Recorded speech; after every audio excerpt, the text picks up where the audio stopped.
Well, that's right, Nafisa. Mark Carney and his finance minister had pledged that there would be something for everyone in this budget, but so far the reaction has been one of disappointment when it comes to regular Canadians and affordability. Couldn't be prouder of my finance. We're ready.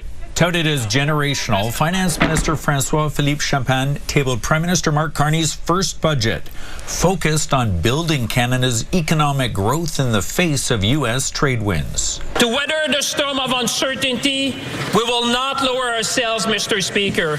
Quite the opposite. We will raise them to catch the winds of economic change. Spending will see the deficit soar to a projected $78 billion this year.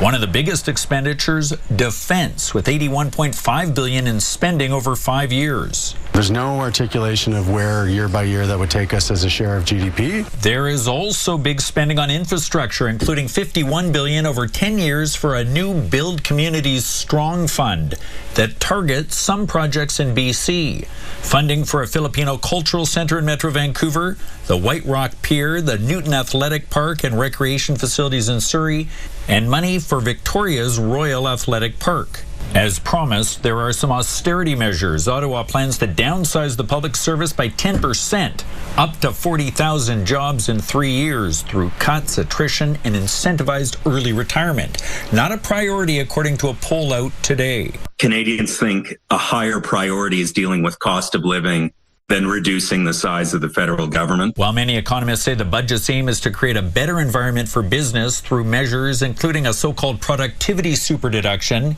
experts say there's little help with affordability. I think if you're the average Canadian, you're looking at this budget, you're going to say, well, it doesn't change my life very much. Especially when, close to half the people in this province are struggling just to put food on the table, is some significant tax reform and the ability to be able to support wage growth in particular. Carney's minority Liberals will need some opposition MPs to support the budget or abstain from voting. Otherwise, since it's a confidence vote, it will trigger an early election. This is in the, if you like, the saber-rattling phase of budget negotiations in a minority government. The prospect of a December election, not the stocking stuffer most seem to want. I think this is concerning. However, I'm faithful that they will find a solution to it. I just don't think the country wants to go through another election this soon.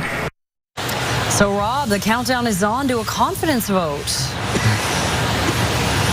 Well, that's right. Nafisa, MPs now face a choice: vote and pass the bill or vote against it and trigger an election. The Conservatives have already called it an unaffordable measure here, so they say they're going to vote against it. The Bloc and Greens likely will as well, so it probably will come down to the NDP. And given they have an interim leader right now in Don Davies and challenges with fundraising, they probably will vote in support of it, or enough of them will abstain. But we'll find out in the next few weeks, later on this month, whether we'll be going to the polls sometime around Christmas. Nafisa. All right, thank you, Rob.